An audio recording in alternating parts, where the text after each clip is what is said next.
Salut les amis, j'espère que vous allez bien. Aujourd'hui on se retrouve pour une vidéo de dingue. Je suis à Jérusalem, la ville 3 fois sainte, sainte pour les juifs, sainte pour les chrétiens, sainte pour les musulmans. Et je suis juste devant le mur des lamentations et l'esplanade des mosquées. Je viens de passer la nuit devant le mur des lamentations, devant un endroit de folie. Je vais tout vous montrer, je vais vous faire visiter la ville, je vais essayer de vous raconter un peu son histoire avec le peu que j'en connais et j'espère vraiment que cette vidéo va vous plaire.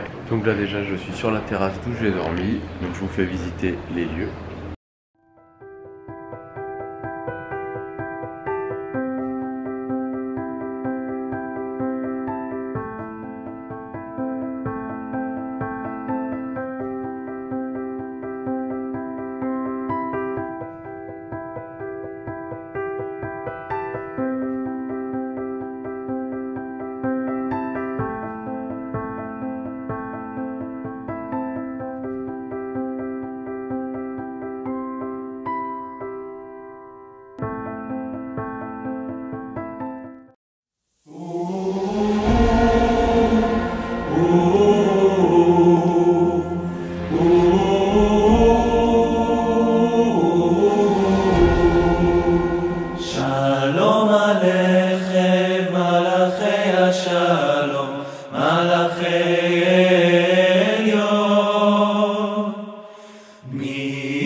Là je me trouve dans le quartier juif, il est vraiment différent du quartier musulman et du quartier chrétien.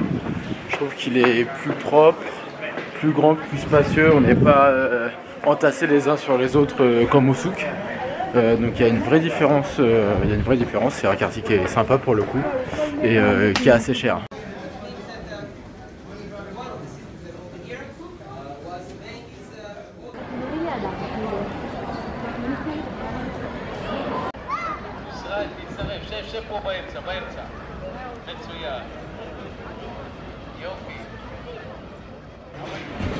Alors à Jérusalem, il y a plusieurs quartiers, il y a des quartiers juifs, enfin, il y a un quartier juif, il y a un quartier arabe musulman et il y a un quartier chrétien.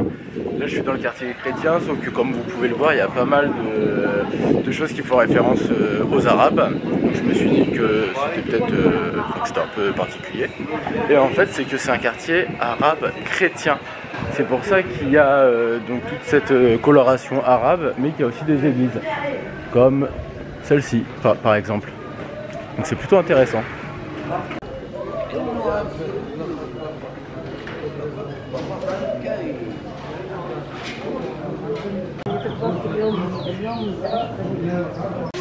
Mais voilà, on a quand même le muezzin qui chante depuis son minaret. Et l'église du Saint-Sépulcre où Jésus est enterré, voilà, selon l'histoire, qui est juste en face. Ça c'est dingue. Alors là c'est la Via Dolorosa, c'est là où Jésus aurait marché avec la croix sur son dos avant de se faire crucifier. Et il y a des endroits comme celui-ci où c'est là où Jésus aurait posé sa main. Voilà.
Je me trouve devant le lieu saint des musulmans. En fait, sous ce dôme, il y a un rocher que je ne peux pas voir parce que je ne suis pas musulman. Et c'est depuis ce rocher que Mahomet serait monté au ciel sur un cheval blanc, il me semble, et qu'il aurait vu des prophètes importants du Coran, tels que Abraham ou Jésus. Donc c'est pour ça que c'est une place très importante pour les musulmans.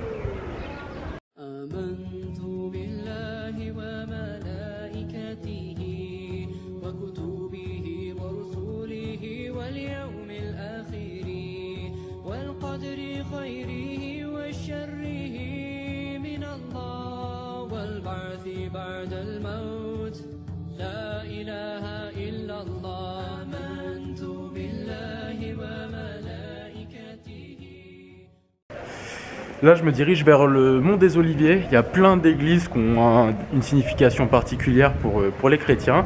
Et sur le chemin, parce que là, je suis encore dans Jérusalem, eh bien, je me suis arrêté dans une petite chapelle qui s'appelle la chapelle de la Flagellation. Et il se trouve que je me suis retrouvé au milieu d'une messe polonaise, chose à laquelle je n'avais jamais assisté. Et c'était assez beau. Je vais essayer de vous montrer les images que j'ai pu filmer discrètement, bien sûr.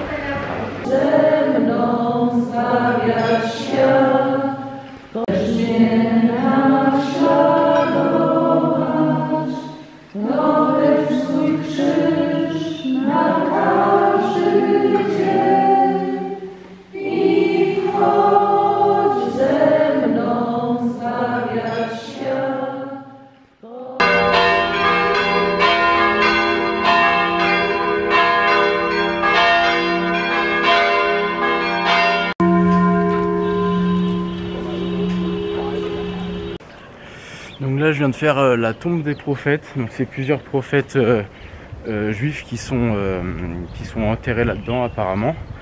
Et en fait, et c'est pour ça qu'il y a autant de tombes juives sur le mont des Oliviers, c'est que dans cette religion, lorsque le Messie va revenir sur terre, eh bien, il va ressusciter les morts. Et puisqu'il arrivera au mont des Oliviers plus précisément, eh bien, c'est tous les défunts qui sont enterrés ici, qui ressusciteront en premier.